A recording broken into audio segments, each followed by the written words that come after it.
So if you're a left-handed guitarist just starting to learn how to play the guitar, then I strongly recommend you consider playing it this way.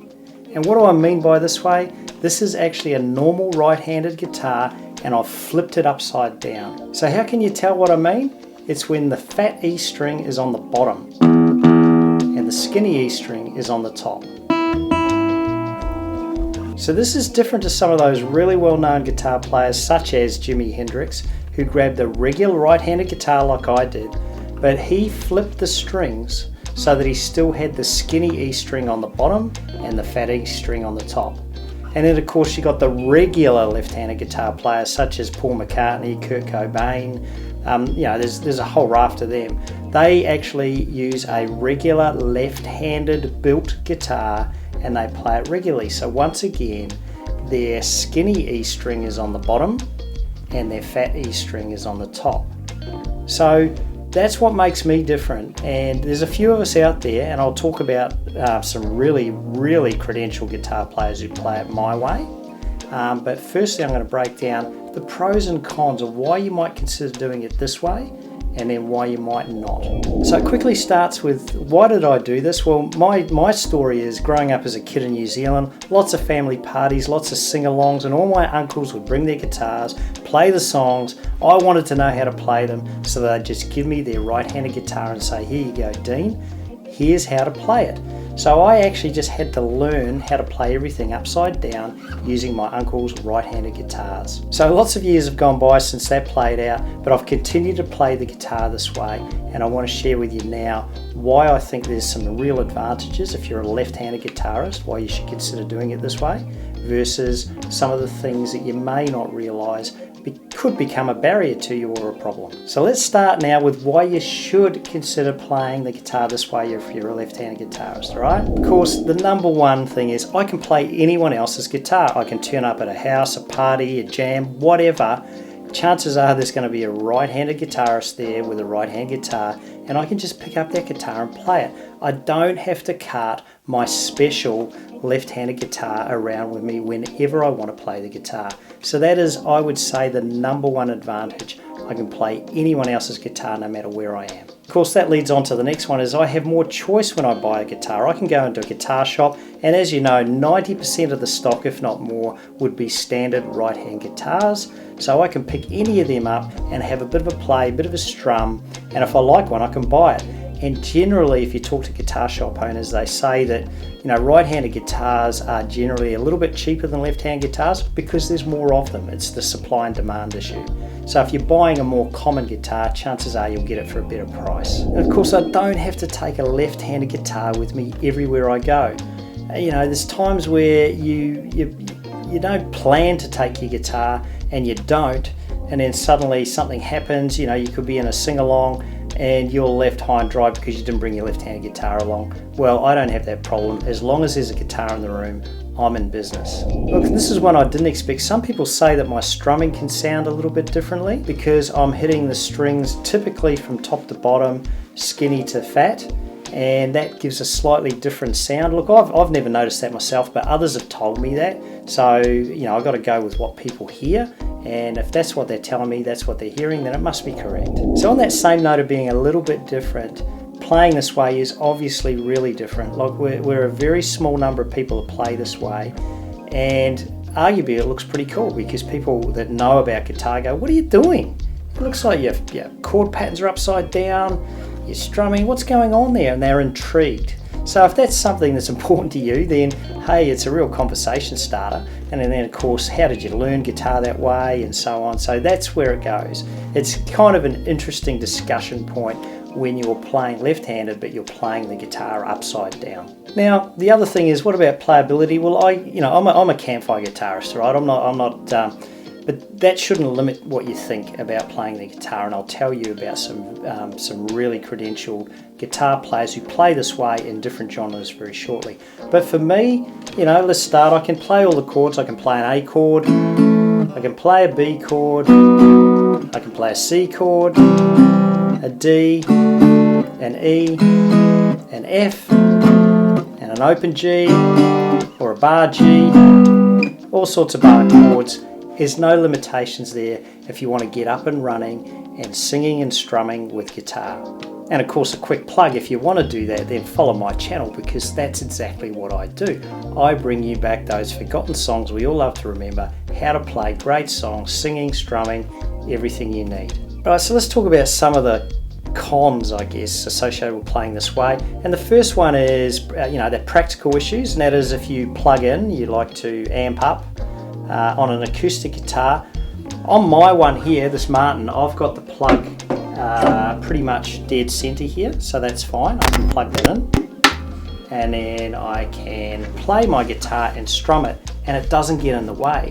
But a lot of guitars have the cable plug-in point on the bottom of a right-hand guitar, which means it sticks up and it's right in your elbow, and it actually gets in the way of playing. For me, that's not an issue, because I select my plug-in point, my guitar with a plug-in point dead center at the back, and I can get away with that. So another disadvantage I'd say is all the buttons on guitars. If you've got something that's amped up and got controls on it, they're all going to be either underneath, all right, and if you rest the guitar on your lap, that can dig into your lap, or obviously you can't really see them. So I end up having to sort of flip my guitar upside down, and then I can play around with the controls here. Here I've got the tuner, I've got a volume, I've got contour settings and that. So normally I'm sort of fumbling away blindly underneath, or I flip my guitar around. Now of course, this is a simple acoustic guitar, but if you went electric, which I'll just grab for you now. So here I've got my son's electric guitar, I'm holding it upside down, and everything is kind of weird and wrong. I've got all the volume controls and that here, right where I'm strumming. I've got the pickup selection right here, which can easily be bumped. So there's a lot of things that get in the way when you're playing this style of guitar upside down. Right, it's not impossible to play the guitar, it's just something you've got to consider. Yeah, so if electric guitar is probably more your preferred style, then you've got to select the style of guitar appropriately. Another one you may not think of is guitar straps. Now, certain guitars, if you're into electric, you'll have the guitar strap, what do you call it, the cleat or the holder here. Here's mine here. And then on the other side of the guitar, fortunately for me, I'll just flip this around, it's dead center again. But sometimes these can be at this point on the guitar or that point, which means the strap can be completely out of kilter when you flip the guitar. So keep that in mind. Look, that's not a showstopper. You can actually change those cleats yourself or get a guitar shop to do it. Is a cleat the right word? Don't know. Anyway, it's the holder, it's the guitar strap holder. Make sure it's in the right spot, because that can be a bit of a problem. And then finally, if you like cutaway versions of guitars, now this one isn't, this is a standard guitar, but if I was to get one with a cutaway, if a right-hand guitar, the cutaway would be up here, which is basically useless. I can't get to those high strings, all right? So you actually need to get a custom guitar if you're going to play this way and you want a cutaway and you want to get to these high strings, way up here on the high frets, I should say. So for me, I don't play cutaway, but if I was doing lots of lead solos and electric, you'd need a guitar that's got a cutaway on both sides, up at, on the top side and the bottom side, so then you can get to those strings. And then I was just thinking, what other cons are there? Are there any playability things? Are there any limitations to playing the guitar this way? Now, let's be honest here, I'm not the most credentialed guitarist out there. There's plenty of them on YouTube. But for me, I can get away with playing this. I play Campfire guitar and I'm starting to learn lead solos and all that sort of thing. And generally you can reach the strings, okay? A lot of the leads happen on the skinny strings. Well, I can reach over the top. I don't have long fingers, but I can still get there, so it doesn't limit me. I can do all the scales, I can do that. Now, the other thing is, there's a couple of those sort of slash chords, and I'd say finger picking and bass line riffs are a bit hard for me, because if I'm fingering a D chord, and I need to do a bass line run, it's really quite complicated. All I've got is my pinky to play with, and I'm trying to cram that up. So there's some limitations, there's some certain things I can't do.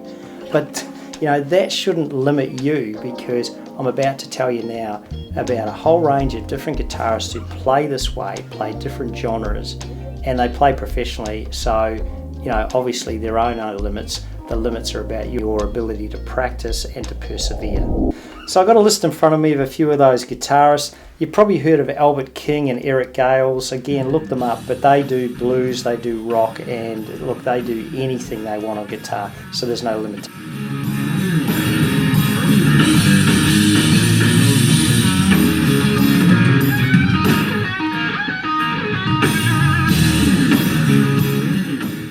Somebody I discovered when researching this video was Elizabeth Cotton.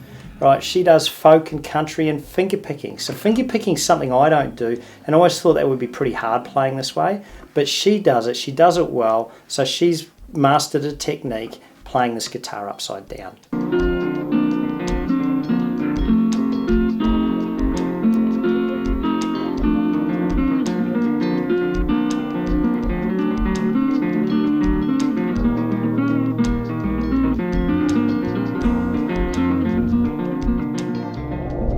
An amazing guy who does classical guitar is Misha Fambro, if I've pronounced his name right, Misha Fambro. All the links will be in the description below. You got to check him out because he's playing classical guitar style using, you know, right hand guitar, left hand player, strings upside down.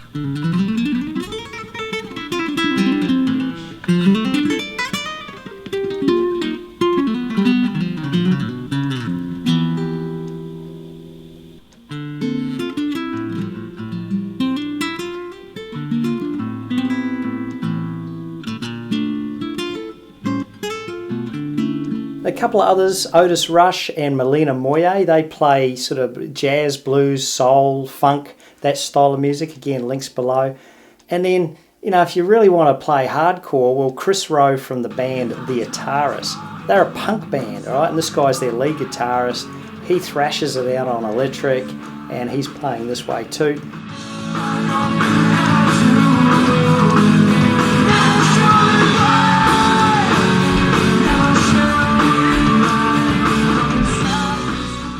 So as you can see, there are no limitations to playing this way if you want to practice hard enough. I reckon it's easily doable. I reckon there's more upside than downside to do it. So if you don't have the means or can't be bothered or whatever, you don't want to track down a proper left-handed guitar, just pick up a right-handed guitar and learn this way. The possibilities are endless, so give it a go. Now I'll see you next week with a more traditional, song lesson, what I normally do on my channel. So until then, thanks for watching folks. See you next week.